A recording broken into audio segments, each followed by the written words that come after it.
మీ party నుంచి ఎన్నికయ్యి విభేదించి మీ party అధ్యక్షుడితో విభేదించి రాజీనామా చేసి వెళ్ళిపోయిన సాయిరెడ్డి గారి సీటు అన్నామలై గారికి ఇవ్వబోతున్నారు.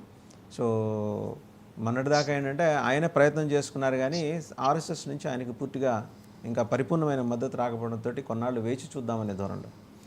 సో మీ సీటుని బీజేపీ కొట్టేసింది, ఆల్రెడీ హిడెన్ అండర్స్టాండింగ్ అది మీకును బీజేపీకి, అంతేనా అని జనం అనుకుంటున్నారు. అదేమన్నా ఉంటే పెద్దిరెడ్డి రవికిరణ్ గారు చెప్పాలి సార్, నాదేముంది.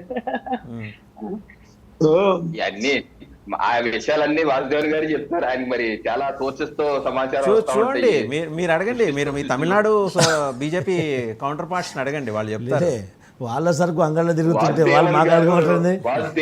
దేవన్ గారు అక్కడికి టచ్చెస్ ఉన్నాయి తమిళనాడులో, ఆ పేరులోనే ఉంది టచ్అప్. పోతే మీకు ఏమైనా సమాచారం ఉందేమో. నేను తెలుగుండేనండి, నేను తమిళుడిని కాదు, తెలుగుండే. సో మొత్తానికి ఏంటంటే అన్నామలై బీజేపీ ఫైర్ బ్రాండ్ మన దగ్గర నుంచి వెళ్తుంది. ఇలాగే బీజేపీ ఫైర్ బ్రాండ్ని మనం ఇంతకుముందు నిర్మలా సీతారామన్ గారిని ఇక్కడి నుంచి పంపించాం. ఆవిడ మన రాష్ట్రానికి ఏం చేసిందో, ఏం చేస్తున్నదో, ఏం చేయబోతుందో అందరికీ తెలిసిందే. స్టీల్ ప్లాంట్ కానివ్వండి, డబ్బులు కానివ్వండి, 10 పైసలు కూడా విదల్చకుండా చాలా జాగ్రత్తగా కట్టడి చేసి అన్నామలై లాంటి ఒక ప్రామిసింగ్ లీడర్ వస్తే మంచిదే. రేపు పొద్దున ఆయన కేంద్ర మంత్రి పదవి కట్టబెడితే ఆయన కూడా నిర్మలా సీతారామన్ మాదిరే వెళ్ళారనుకోండి, రాష్ట్రానికి వచ్చి ఆ 10 పైసలు కూడా రాదు. సురేష్ గారు, పసుపులేటి సురేష్ గారు, ఇప్పుడు అంతకుముందు ఆ రాజ్యసభ సీట్ లేకముందు కూడా భారతీయ జనతా పార్టీ రాష్ట్రానికి ఉద్ధరించింది అయితే ఏమీ లేదు. ప్రస్తుతానికి కూటమి ప్రభుత్వంగా ఉన్నప్పటికీ, భారతీయ జనతా పార్టీ రాష్ట్ర ప్రభుత్వంలో కూడా భాగస్వామిగా ఉన్నప్పటికీ కూడా రాష్ట్రానికి ప్రత్యేకంగా ఒరిగింది అయితే ఏమీ లేదు, శూన్యం తప్ప. ఈరోజు ఇతర ఉత్తరాది రాష్ట్రాలతో పోల్చుకుంటే మనకేమి అంతగా పెద్దగా గ్రాంట్లు లభించడం లేదు. కరువు ప్రాంతాలకి కానీ లభించేటువంటి ఈ యొక్క నిధులు కానీ ఏమి కూడా మనకేమి గొప్పగా అయితే లేవు. అంటే అది మీరు తప్పించి ఇంకెవరైనా మాట్లాడితే బాగుంటుంది, మీరు తప్పించి ఇంకెవరైనా ఆ సబ్జెక్ట్ మాట్లాడితే బాగుంటుంది. ఎందుకంటే మనం 5 ఏళ్ళు ప్రభుత్వం చేసి మనం ఏమీ తెచ్చుకోలేక పర్సనల్గా వెళ్ళి అక్కడికి వెళ్ళి ఆయనకి ఏమన్నా మెమెంటోలు ఇచ్చి నమస్కారం పెట్టుకుని రావటం, మనం ఏమన్నా రూపాయి తెచ్చామా? అదే ఆ కుదింపు కారణం కూడా అదే. వాసుదేవన్ గారు వాళ్ళని పార్టీని కుదించారు ప్రజలకు, దాని కారణం కూడా అదే కదా. భారతీయ జనతా పార్టీ మాతో భాగస్వామ్యంలో లేదు. వీళ్ళు 3 పార్టీలు ఈ రోజు కూటమి అంటున్నారు.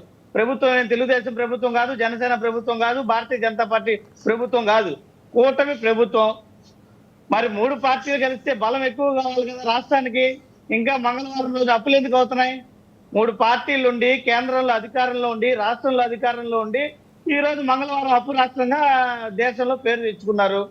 మళ్ళా వీళ్ళు ఏం చేస్తారు? తెలుగుదేశం పార్టీ నాయకులు ఇది ఒక చారిత్రాత్మక విజయం, చంద్రబాబు నాయుడు గారు చారిత్రాత్మక నాయకుడు, శ్రీకృష్ణదేవరాయలు లాంటి అద్భుతమైనటువంటి స్వర్ణయుగం మళ్ళీ వచ్చింది, ఈ రకమైనటువంటి ఎలివేషన్స్ ఇచ్చుకుంటారు. కానీ వాస్తవానికి రియాలిటీలో మాత్రం ఏమీ ఉండదు.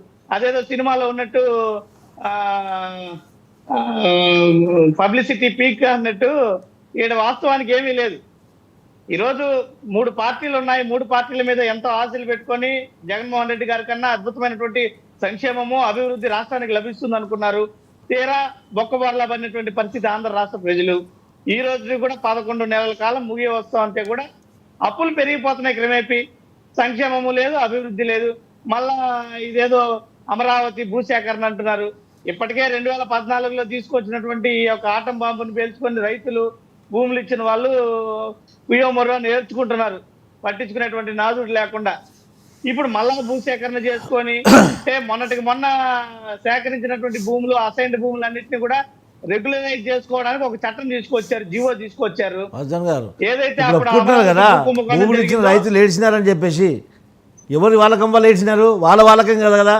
ఇదే పార్టీ వాళ్ళు అదే ఏడ్చే రైతులని పీడాటీస్ కిందగా ముద్రించారు కదా. ఇప్పుడు ఎట్లా కనిపిస్తున్నది?